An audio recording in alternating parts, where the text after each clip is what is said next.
that I hit Texas -1.5 and Houston -1.5, and both teams only scored 2 runs.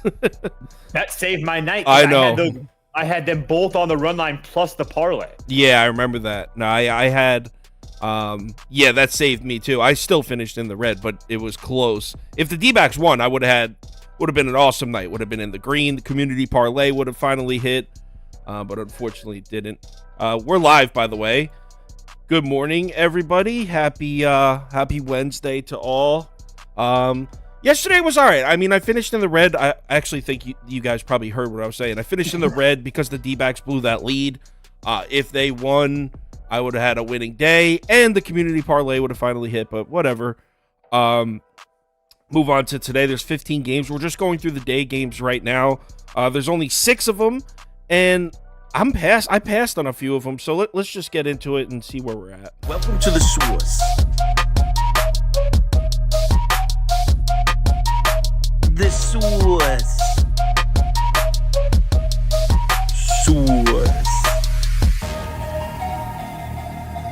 Hey, get the source.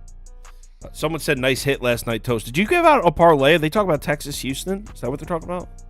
Probably. I had a couple nice hit parlays. Well, it just depends on what they played. I had a couple losers he just too. said he said Astros Rangers parlay, so that's what he's talking about. All right, so we're gonna go through the day games. And like I said, I only have 2 bets. I'm only betting 2 bets in these early games. So first one is Angels at Braves. Let's run a poll. Angels, Braves, over, under. All right. So, I mean, this is one of the... I guess I'd say Angels are pass, but I'm just going to put pass because I don't even want to put the Angels out there. Just going to say pass on this one. I do have some graphics we can go through. Well, I'll send it over. Toast, do you have a bet on this game? Yeah, I played the Angels. It's just at the number at plus 140. One thing to note, too, is that Ohtani has been almost very dominant during the day, and that's another thing. So I'm playing his total bases again as well. But I know that he's walked a lot. He's been getting walked a lot as well. But the Angels at plus 140 is worth a shot. On top of the fact that the Braves are like one of the only teams that I really had written down as far as possible bullpen usage. I know Iglesias has worked every other day. Minter's worked back-to-back days coming off the IL. So that's like their top 2 arms. I would assume Iglesias is available and whatnot, but still a little bit of an advantage there for the Angels. So at plus 140, again, it's just like a half a unit play for me, but I would kick myself if I didn't play it knowing how well Ohtani plays during the day. So I'll take my chances. I thought Giolito looked pretty good in his first start with the Angels. As did I. The problem is just these numbers don't lie. I mean, his last 5 road starts are terrible. A 4.12 WOBA. You can see his home away splits on the year. What gives me a little bit of hope in that bet would be what Chase Silseth just did to the Braves. 5 innings, 3 hits, just Warner and run. So I think it's possible Giolito pitches a good game. I wish it was another plus 200 because then it's like, okay, I'm down to take a shot, but I wish it was a little better than that. I'm almost positive it wasn't this high last night because I wasn't going to play him anything less than... I wasn't going to play him last night, and then when I woke up this morning and saw that 140, I was like, okay, that's worth a half a unit for me.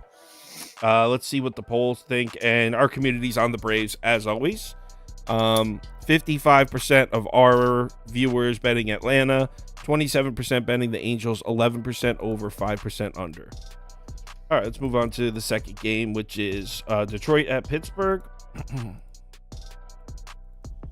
Tigers, Pirates, over, under. All right, poll is running. Yep.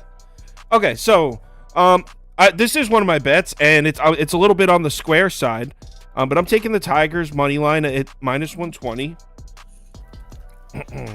Obviously, I don't need to explain to you the starting pitching advantage. It's Erod versus Beto. Let's run through some graphics here. Beto obviously doesn't have the best numbers in his rookie year. But there's really one thing I want to show you about this matchup, and let me scroll to find it. Tigers lineup not putting up great numbers against righties. I know that. And the Pirates have been scoring runs recently, but the Pirates' offensive production has come against righties, and that's what I want to show you. Here we go. Look at the Pirates against lefties. This looks more like the Pirates. This is since July 1st, too, so this is a large sample size. 28th in WRC+, plus, dead last in isolated power. The Pirates may have found a little bit of pop against righties the last couple weeks. It's not the case against lefties, and this is Erod, who... I don't know, in a bit of I think it's a good spot for him. He just turned down, he just wouldn't waive his trade clause to go to the Dodgers, so there's a little bit of a spotlight on him. I think it's a good spot. I think it's a spot for him to show out, have a good game, and almost, I don't know how to explain it. It's just there's a lot of eyes on him based on that, what has just happened in the trade deadline. So I think he's going to pitch well. You can see look at this, the last 11 lefties combined to pitch against the Pirates. They combined for 63 innings pitched, so that's over 5 innings a start from those 11 lefties, a 1.57 ERA and a 0.87 WHIP. So yeah, the Pirates are not touching left-handed pitching. I think Erod deals, and at minus 120, I don't love the Tigers bullpen right now, and the Pirates bullpen has been okay, but the Pirates probably aren't going to have Bednar. He pitched 3 of the last 4, so he only threw like 8 pitches yesterday, so I think if they desperately need him, he'll be available, but he has pitched 3 of the last 4 days, so I'm on Tigers at minus 120. Yeah, I couldn't agree more. I took the Tigers on the first 5 on the run line at plus 100, and then I also played them in the full game as well. Yeah, I think it's a really good spot for Erod, who didn't look good his last time out against the Angels, and has already faced this Pittsburgh team once earlier this year, and went 5 innings and gave up 4 runs. But I fully expect him to pitch a lot better here today. He didn't want to go to the West Coast because of his family. It is. Oh, is that what it was? Yeah, but it doesn't. Regardless of the fact, I agree that the world is going to be watching to see how he pitches because there's some extra eyes on him. That's what I'm saying. There's a lot of eyes on him to see what he's going to do and whatnot. So a lot of people aren't even going to care that it was just his family. They're just going to, So well, I didn't even see that. That I'm proving your point though, because I didn't even know it was about his family. I thought he was just like, I don't want to live in Los Angeles. That's what I thought it was. So it works, but yeah, I think there's a huge starting pitching advantage. Public seems to be on Detroit or on Pittsburgh as well. So I'll take my chances with the Tigers. Cool, and let's see if our community agrees with us. They kind of do. The Detroit Tigers did win the poll, but not by much. 45% of our viewers bet in Detroit, 35% betting Pittsburgh, 15% under. Wow, a lot of people in the comments betting the under in this one. Yeah, I that can was see another that. one. I was thinking because of their struggles versus lefties, their Pittsburgh team total under 3.5 is at plus 100 or plus 110, and I was looking at that too, but I decided just to go with the run line. I'm pulling up the line movement for the total real quick just to see, because I'm pretty sure. Yeah, that's why. Because I was looking at under originally too, but this total opened up at 8, and a lot of sharp action came in on the over and bumped it up to 8.5. So I stayed away because of the line movement, but I could see the under as well. All right, let's move on to the next one. Brewers at Nats. Let's run a poll. Brewers, Nats, over. Whoops. Brewers, Nats, over, under. All right, polls running. See, yeah, this is. Let me pull out my notes. This is a pass for me, but I wanted to say if I had a lean or anything. Where the hell? Stuff is so unorganized this morning. I really like the 4 p.m. lives better. I feel like I'm more prepared. The morning ones are tough. The weekends, it's one thing, but it's so spread out. So, yeah, I knew it. I put under or pass. That's what it was. I knew I had something in there. So, under or pass. The reason that it's a pass is because of the line movement, but the Brewers, if you look at their numbers, I'm sorry, I'm all over the place, but if you look at the Brewers' numbers in the last 30 days against lefties, they're actually pretty good. And if you look at their numbers against lefties in the last 14 days, it's actually pretty good. They're in the top 10 or 11 against lefties. But if you actually just look at the starters they've seen, here it is right here. So here are the last 3 lefties to pitch against the Brewers. This is since July 15th. They've seen 3 lefty starters. And look at this. Andrew Abbott, 6 innings, 2 runs, just 3 hits. Christopher Sanchez, 5 innings, 6 hits, just 1 earned run. Andrew Abbott again, 6 innings, shutout. I mean, obviously 2 of those are Abbott, but I don't know if there's enough evidence there. I don't care what they've been doing to lefty bullpen arms. I don't know if I trust them to go into Washington and get to Mackenzie Gore. And then the other side, the Nationals. I mean, Wade Miley's shown signs of being really good this year. I know he's just coming back from another injury. He was hurt, came back, started 2 games, I think, then went back on the IL, and now he's back again. But we've seen flashes of him being really good this year, and the Nationals haven't been especially explosive against lefties, so I can see both these starting pitchers dealing. But the Nats bullpen is so bad, so if I had to bet it, it'd be under, but just pass. I'm not passing. I'm betting the Brew Crew. I saw what I needed to see yesterday. I ended up passing on the game. And money line. Yeah. I just feel like I understand that it's a little public. I don't love the line movement either. It's kind of scary, but I do feel like we have the better starting pitcher, the better bullpen, the better team, and a team that, like Kyle said, has been figuring it out against left-handed pitching. I'm not trying to say that they're a bet-on team against lefties, but they've been a lot better than they were earlier in the season. So I'll take my chances here with the Brew Crew at a decent price. Someone said that me, Lance Lynn, and Vogelback are all brothers. Lance Lynn I get because of the facial hair. I guess. Our poll's on Milwaukee. 47% of our viewers bet in the Brewers, 34% bet in the Nationals, 9% over, 8% under. Let's move on to the next one. Is this line even open yet? Because as of 30 minutes, it wasn't. Nope. I still have nothing. Cleveland at Houston. No, I got Houston at -115 with Blanco on the mound, and Cleveland at -105 with Beebe. Where are you saying that? Because I'm seeing no lines open. Click on the game. Oh, here we go. It looks like it's open on DraftKings and Caesars. As of like 30 minutes ago, it's still not open on most books. I don't know what's. And also, Action Network doesn't even have a starting pitcher listed. I know that RotoWire has Blanco, but yeah, obviously this is a pass for me because I don't even know what's going on with this game. Yeah, I would have to. I want to see who's pitching for Houston to make sure it's Blanco. I'm sure it is at this point, but I really want to play Houston at that short price, to be dead honest with you guys. So I needed to look at this a little bit more, but Houston at that price might be too cheap for me to pass up. Cleveland hasn't really been playing well right now. 1-4 their last 5. Really not scoring runs either. The last 5 games, 0, 3, 5, 2, and 0 runs scored. So Astros might be a little bit too cheap for me to pass up. Yeah, I mean, I originally, when I first looked at this game last night, before any of the lines were open, I was thinking this might be the shot to take a shot with Cleveland, but I was expecting to get at least like +125, +130 at a pick'em in Houston. I don't think I can get to Cleveland. So also, just really quickly, shout out Framber Valdez. Said we might see a masterclass. We saw a no-hitter. Yeah, no-hitter. That was awesome. Let's move on to the next game. Padres at Rockies. What a series this one is, huh? Padres, Rockies. Over. I'm not going to lie, though. I got Garrett Cooper. You know I like me some Garrett Cooper. Yeah, I'm surprised. I guess the only reason the Marlins made that trade is they weren't intending on signing him anyway, right? Is that yeah, had to and be then it? Weathers is a lefty that has some talent. His dad or uncle was a pitcher Has in the some league. talent, though. He's been I don't really see the appeal in Ryan Weathers.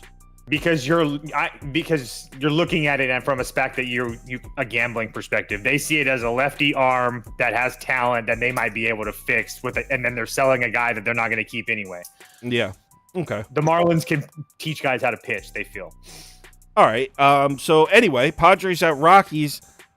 This is such a hard pass. I guess Padres -1.5 with Musgrove on the mound, but if you want to lay Padres -1.5 with -145 price tag on it, be my guest. I'm not going to do it.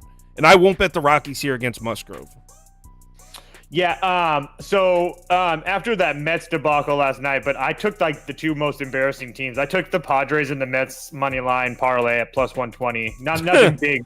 But yeah, but I did. I trust Musgrove. I think that the Padres got their one loss out of this series out of the way, and then Senga's on the mound for the Mets. So we'll get to that. But you were saying you took the Padres and Mets money line parlay today? Yeah. Oh, okay. Hold on. money line parlay. We actually won't get to the Mets because that's a night game. But Oh yeah, sorry. so Padres Mets money line parlay. Yeah, people were texting me talking shit about the Mets blowing the lead. Like, what? I turned that off as soon as the over hit, man. Like I don't care at all. That's my bad luck in totals right there. They don't score shit in the first 5 for my over, and then the game just sails over. Yeah. All right, so the poll is 65% Padres, 14% Rockies, 12% over, 8% under. Let's move on to the last day game. Boston at Seattle. Let's run a poll. Red Sox, Mariners, over, under. Who ended up winning this game last night? I didn't bet it, and I can't even think who won. Red Sox. Okay. Well, this one, I am betting this one, and I am taking the Bo Sox. Yeah, you can copy and paste that shit, baby. Yeah, I'm betting it, and it's not something I mean, I like Logan Gilbert, so it's not a fade of him. But hold on, let me get his up there, too. Red Sox money line, and then we'll pull up some graphics. Carter Crawford is, right? Yeah. Yeah, well, that's exactly what the graphic I was And about to I pull also up. like Gilbert much better on the road, too. But yeah, go ahead. Also, look at Cutter Crawford's only career start against the Mariners. 5 shutout innings. I've been hyping Cutter Crawford up for a couple months now. I love this guy. So here's Cutter Crawford, his lone start against the Mariners. 5 shutout innings, just 1 hit. Let's get to his home away splits. Here you go. Cutter Crawford. What's up, Prop Eber? Cutter Crawford as a starting pitcher. On the road, 2.48 ERA, and look at the FIP, 3.38. Indicating he's not even getting lucky. He's been dealing on the road this year. Look, I know the Mariners bats have been putting up some solid numbers against right-handed pitching pretty much the last 2 or 3 weeks now. We can't tell our normal Mariners jokes. That being said, look at the starting pitchers that they've seen here on this list. I mean, Pivetta, 6 1/3 innings, just 5 hits. Yeah, they scored 3 earned runs, but you let Nick Pivetta go 6 1/3 and just get 5 hits. That's not impressive. Brandon Pfaadt even was somewhat respectable. I know they did get 8 hits on him. Logan Gilbert through 2 starts against the Red Sox, 3.46 ERA. But here, look at Logan Gilbert, and I like Logan Gilbert, but no question, the last 3 starts have been a little rocky for him. Look at the hard hit percentage up at 36.2 in his last 3 starts. Boston, as we know, they can score. In the last, hold on 1 second. Damn, I'm missing my one graphic. Whatever. Yeah, I'm on the Red Sox here in Seattle on the road. Boston's been scoring runs on the road. If you rewind past 4 or 5 days ago, pretty much the whole month of July, they were scoring runs on the road. So I'm on Boston. Yeah, couldn't agree more. Brian Bello and Cutter Crawford. I've been kind of hyping these 2 guys up. I've been saying this for a while. I'm a lot higher on Cutter Crawford than most of America. I just think that this kid has found something. His last start on the road at San Francisco, and keep in mind, like, that's not an easy thing to do. 5 2/3, only 3 hits in 1 run. It's other start besides that on the road at the Chicago Cubs, 6 innings, 1 hit, no runs.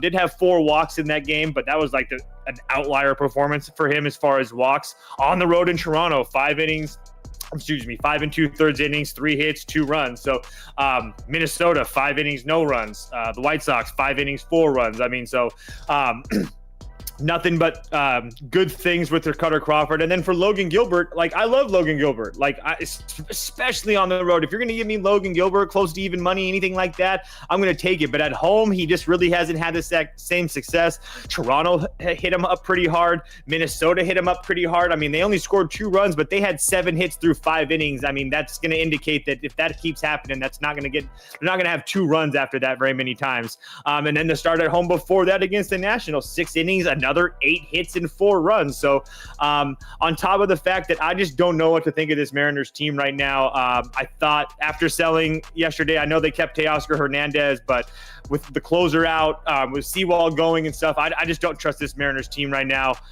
So I'll take my chances with the Boston team that hasn't looked great on this road trip, but got a pretty good win last night against a solid pitcher. At plus money, it's kind of hard not to like them today. And I wanted to mention this, too. The Red Sox bullpen has really been producing lately. You see in the last 14 days, Boston somehow has actually better numbers than the Seattle bullpen, which is saying a lot because the Mariners bullpen has been, ever since Munoz came back from injury, that unit's been good. So See Boston up there, second in ERA, sixth in expected FIP in the last 14 days is encouraging. And on top of that, I can't say that there's like bullpen concerns with Seattle because nobody was used yesterday. But like Kyle said, Munoz is coming off an injury. He's worked 3 of the last 5 nights. Brash has worked 3 of the last 5 nights. I mean, there's a lot of wear and tear on that bullpen, especially now, like I said, with Sewald gone. So it's just something to watch going forward. All right, and that's the last game. Let's see what the poll is on Boston heavy. 66% of our viewers betting 65% of our viewers betting the Red Sox, 21% Mariners, 6% over, 6% under. All right, that's it for the day games. I'm going to try to get back at 4 p.m., but I have 2 calls this afternoon, and I'm in the middle of something setting up for football season, a bunch of templates. So I don't know. I'm going to try to make it back at 4 p.m. For the live. If not, all the stuff will be posted on KyleKirms.com. As always, you'll see all the stuff, and want to go follow Toast on Twitter. You can see his stuff. So maybe see you back at 4 p.m. If not, definitely see you tomorrow morning at 11 a.m. Everyone, have a good day. Might see you in a few hours. If not, see you tomorrow.